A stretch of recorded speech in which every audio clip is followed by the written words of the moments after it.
Hey everyone, this is Mika and you're watching Black Girl with Glasses on YouTube.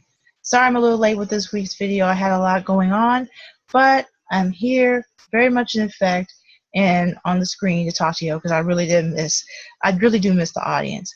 I wanted to talk a little bit about a subject that's been weighing on my mind a bit, and it's on Black folks' healing, self-care, and my role as a creative. I know many of y'all have been following the news about the recent shootings of Black men by law enforcement. I know that I've been following those shootings. There are also stories about Black women being killed or sexually assaulted by violent cops or abusive partners. Then you have the protests popping off in Charlotte due to the government-sanctioned attempted genocide of Black folks. And there's so much going on, so much. With all that being said, though, I do have a question for you. When was the last time you read anything positive about Black people? About our achievements, our contributions to the communities, our communities, and the world? Y'all can't answer that question. In fact, if you can't answer that question, it's not your fault. Uplifting news coverage about us and our achievements are few and very far between. If you don't believe me, look at your newsfeed on your social media sites. You'll see more about Black folks dying than anything because trauma porn generates more interest, unfortunately, and violent media gets more clicks and therefore more views, more so than positive accounts or positive stories about us. And to tell you the truth, that's a little bit too much. It could be too much because continuous exposure to tragedy, continuous on around the clock exposure to videos of us being shot and killed or women being raped in prison, that can lead to mental illnesses such as post-traumatic stress disorder, anxiety, and depression. I bring all that up because I now have an issue with it. I have an issue with it because as an author, I know I'm contributing to the collection of negativity involving Black people losing their lives every single day. Yes, I want to keep the public in the know as much as I possibly can because I feel like it's my duty to do so. But I have to ask myself, at what cost is this happening? I realize that the content I write may be adding to the hopelessness and helplessness we've experienced as a people. So I don't, and I've been thinking about this lately, and I've been thinking about this a lot, about my role as an author and as a human being who loves art and who loves the written word. And so I've come to the conclusion, especially after the footage and the videos and the articles that were published last week and what I've read last week, I no longer feel comfortable writing negative political content about our people anymore. If anything, I want to use my work to promote self-care, personal and spiritual empowerment, regardless of whether it's through my blog, my novels, or even this show. From now on, I'm going to focus on our successes because for me, as a form of self-care, I myself have mental illness. I have depression, anxiety, and PTSD. So a lot of what I saw last week actually affected me to the point where I could not even function. So for me, writing positive content is for my own mental health.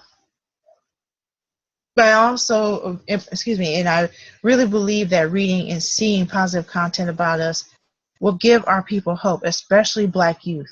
In fact, studies have shown that positive representation encourages hope and perseverance, which can initiate the healing process. Look, we have done so much good as a people despite everything that's going on. In fact, there's like I'm not even joking, there's a whole squad of superstars here in my town, in Rochester. There's Danielle Ponder, lead singer of Danielle Ponder and the Tomorrow People. There's Ayanna Titus and Jordan Page, creators of Lyrics at Liberty, a public poetry group that meets every Friday at 9 p.m. Calvin Eaton, creator of the 540 Main Community Space and the Gluten Free Chef blog, which I highly recommend if you are suffering from celiac disease. It's an amazing resource. There's also the members of Building Leadership and Community Knowledge, or BLACK. There's musician Cammy Enaharo.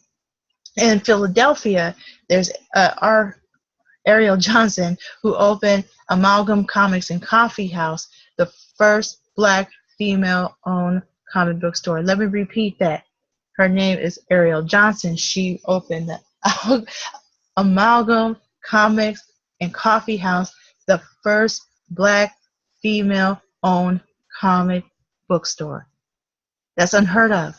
Then in New Jersey, you have 11-year-old Marley Dias, who created 1,000 Black Girl Books, the official book club promoting literature featuring Black protagonists. And speaking of writers, I love this person. Her name is Venus Selenite, and she's a trans poet in Washington, D.C. She recently published Trigger, a collection of phenomenal poetry. In fact, you can find her on Facebook, Twitter, and YouTube. She has a lot of her performances online. And these folks are worth acknowledging. But we're not hearing about them as much as we should because of all the negativity that we're focusing on. And that has to change, because we have, like I said before, we have done so much as a people that need to be acknowledged.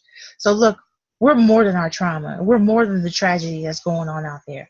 It's high time to recreate a space for our creativity and our healing. Let's talk about other topics. Let's talk about art. Let's talk about makeup. Let's talk about Black-owned businesses. Let's talk about literature. Let's even talk about the more taboo shit like sexual health and how it can actually help those who have suffered from trauma. Let's talk about how sex toys can play a role in that. How for some people, bondage can play a role in that. Let's talk about our history and our culture and our identity and how we use all of that to make this society more lit, basically, for lack of better terms. Our history and our culture and our identity made this country and our society, this particular white-dominated society, much better than it would have been if we were not here. So, with that being said, what would that look like on my end? Well, I'm going to be writing and posting success articles about Black folks. I'm going to be posting and reviewing literature about us and our history. And then I'm going to do the Black Excellence series featuring me interviewing Black folks about their awesomeness, which will be coming pretty soon. So this means I'm going to rip apart my blog. So stay tuned and be patient with me as I fix all that up. So that's all I have for tonight. I know that was a lot. If it is, I'm sorry. But tune in next week for my review of one of my favorite books, The Immortal Life of Henrietta Lacks. That's actually going to be a movie too, which I'm very excited about. And speaking of excited, if you like what I did here, if you always like what I've done here, you can subscribe to this channel. You can also follow the Black Girl with Glasses blog on WordPress. I'm also on Twitter and Facebook. If you have any questions or comments for me, email me at blackgirlwithglasses@gmail.com. And you can find all that info and much more in the description. So until next time, y'all, love, peace, and fake chicken grease. See ya.